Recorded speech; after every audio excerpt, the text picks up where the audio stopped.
Page 16, I Wonder Who's Kissing Her Now.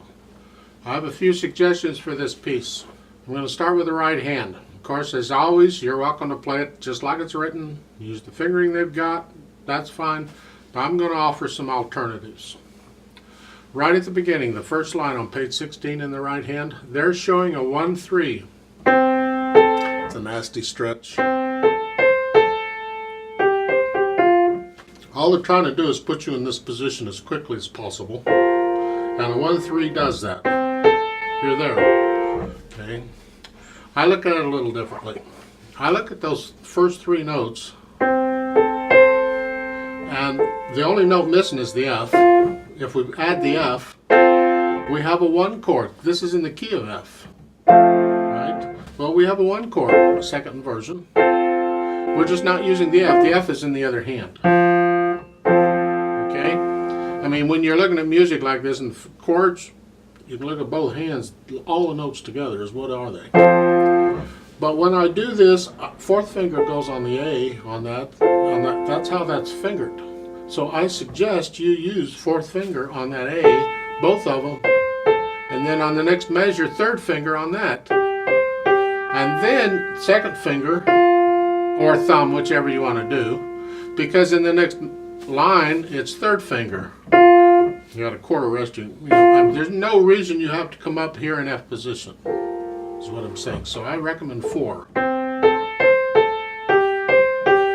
Like so for the fingering. And anywhere else in this piece you get the same passage, I do the same fingering. It's my opinion. Well, I'm sticking to it for now. Over on page 17, third line down, they're showing here 1, 2. And then a 1-3, and then a 1-2. I suggest the first measure is fine as it is. But here, rather than a 1-3 for the second measure, I would go a 2-5, and then a 1-3, and then a 1-2. So I'm changing the fingering in the second measure. Okay, show you again. 1, 2, and then 2-5, 1-3, and then I find that actually a little more comfortable, but you can experiment with it. The pedal will help you out. I like to try and feel the melody as best I can, and we can't totally feel it here, but we get closer. So we go 2, 3, 4, 5. And now I have to break a little bit to go on for the end, but to me that feels more comfortable than the fingering they're showing. And the last line, you're starting out with a 1-5, and they're saying a 1 on here, and then you're going to have to use 1 again on the next chord. If your hands are big enough, I recommend a 2 on that D. So it's 1-5 to start, and then a 2 here if you can reach it. And so now you can go 1-5. Now you gotta go 2 again. That's what I suggest.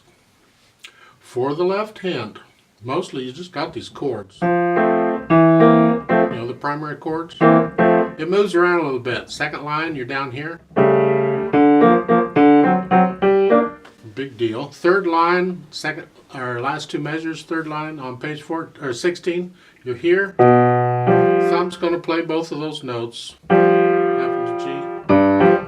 Keep going, and the last line, same thing. The last two measures on page 17. Look at the left hand. Again, this is an F chord. All those 4 notes together, and the A should be played by the 4th. It really should. Just use 4th finger. Now, talk a little bit about some of the stuff they've stuck in here. At the bottom of page 16, let's look at the last 2 measures. In both hands we have here. Remember, lift the left hand on those wrists. Don't hold the hand down. I'm going to hold the fermata in the left hand 2 counts instead of 1. When I do a metronome, I double it. The polka retard I can't do with a metronome. You'll have to slow down on your own. It's just a...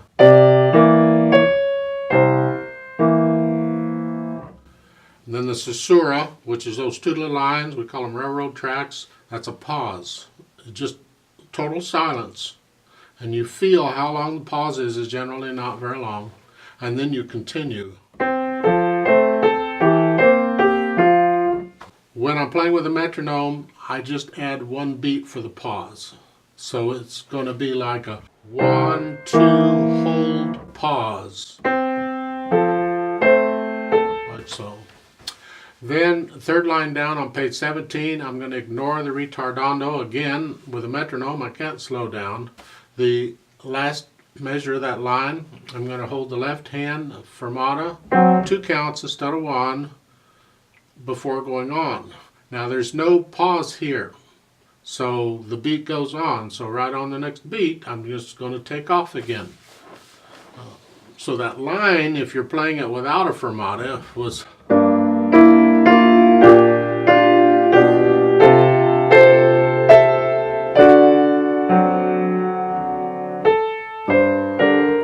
like so. You can pedal it like it's shown. I'd like to make a few suggestions on the pedaling. It gets mushy, in my opinion. Now, as long as you're playing notes within a chord pretty much, then we don't mind the mushiness so much. It's like at the beginning. They're all notes within a chord. Okay, so we don't mind it that much. Second line, same thing. Third line, same thing. Fourth line, yeah, I don't know. Now they're changing things. You see, in the left hand, the first 3 lines, a lot of the measures will have a quarter note, half note in the left hand. It's important you hold the keys down, too, for the full half note. Okay. You get to the last line, it's not that way. It's a quarter note, rest. Rest. Rest. Rest, okay? There's a difference. Well, if you pedal it like they're showing you, there's no difference. The sound's going to be the same. I'm suggesting you lift the pedal up with the left hand so the third beat is not pedaled on the first and third measures of the last line on page 16. So the pedal would be this. Rest. Rest. Rest. Hold, pause.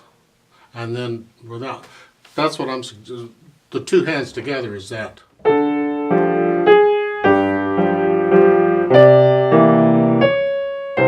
So the quarter note in the right hand is by itself, all right? Nothing's going on. No other sound is going on. That's what I am suggesting.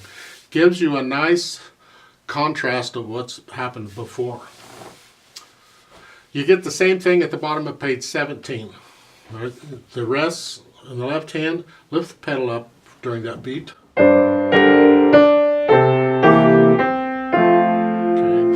Experiment and see what you think. I'm a big believer in pedaling as little as possible. All right, if I could play this piece okay without any pedal, that's what I would do. And when you're learning the piece, you want to do it without pedal first, so you can hear everything, because the pedal covers junk up, and that's ugh. If you're listening to a lot of people who are beginners or intermediates and they're more or less going on their own, they have a tendency to just pedal everything. And they'll do it because the pedal covers everything up. It sounds in their ears, it sounds much better with pedal. But when you really get to a point where you appreciate the music and understand what's going on, you see that the pedal is just covering it up. It's not making it better, it's making it worse. So first, learn it without pedal. It's legato. I want to finger it that way.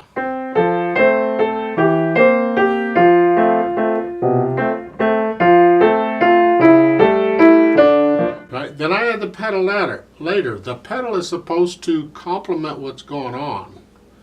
So it's not supposed to cover up your mistakes or your sloppiness. It's just supposed to add to the sound.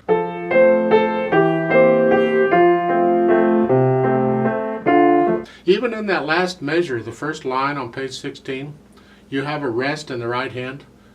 You could lift the pedal up after you play the last note in the left hand, you can lift the pedal up, or lift the pedal up with the right hand, so you hear one beat rest. The pedal covers that up. You don't have to. So the last two measures of the first line, there's here. And I lift it up. I'm not hearing that F anymore.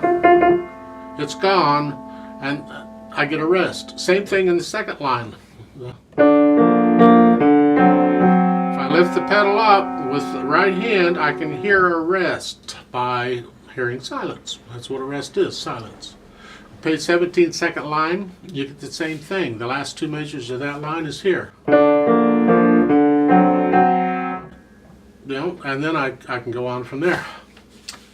Now the pedaling on the third line first measure, they're suggesting just pedal the first note. And the idea is don't muddy it up, all right? You're going to play the melody line legato. You can't do the B flat legato, but you get close. You don't need the pedal for that. You do the pedal after you play the next note.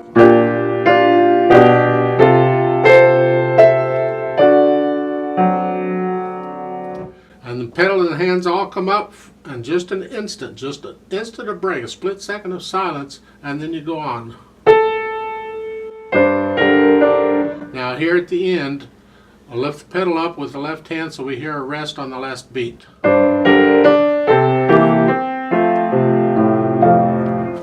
The one minor thing I want to point out at the top of page 17, first line last measure, you're here. That last note, you have a C in the right hand for melody. You have a C in the left hand, it's got a parentheses around it.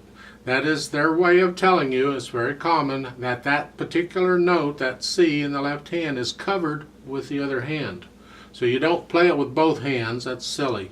So you decide which hands you want to play it with, all right? One or the other. In this case, I recommend the right hand plays it because the right hand is melody and you want to feel the melody.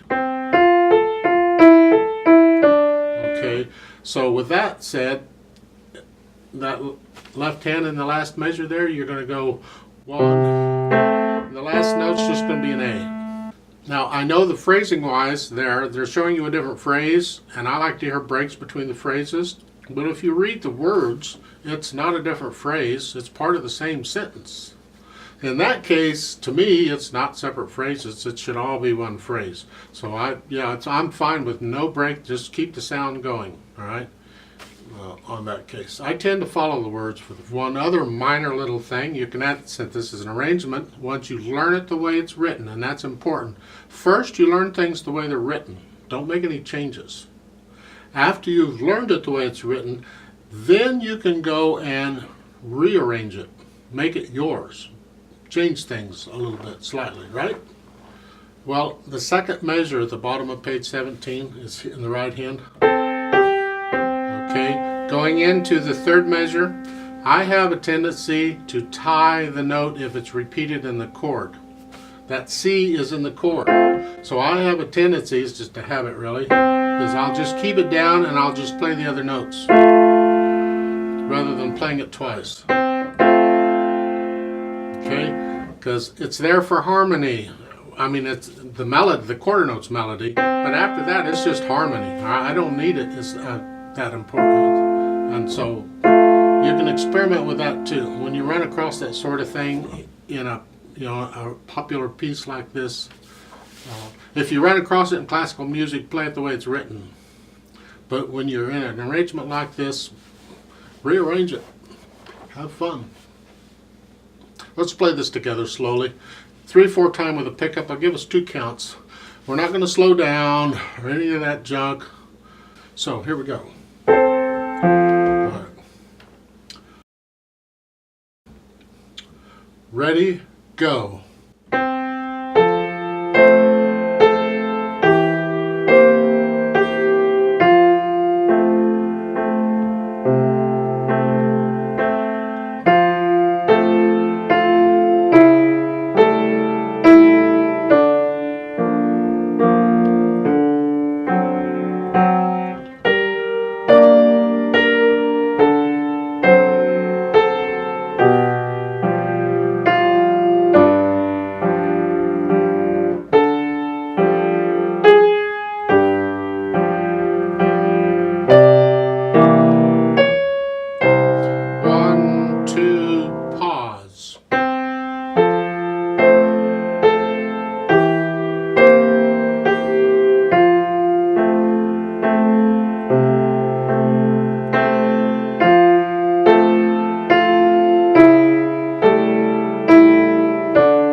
I'll give you an idea. I don't know if there's any recordings of this around. Just to give you an idea, it's a moderate waltz tempo. It's no big deal.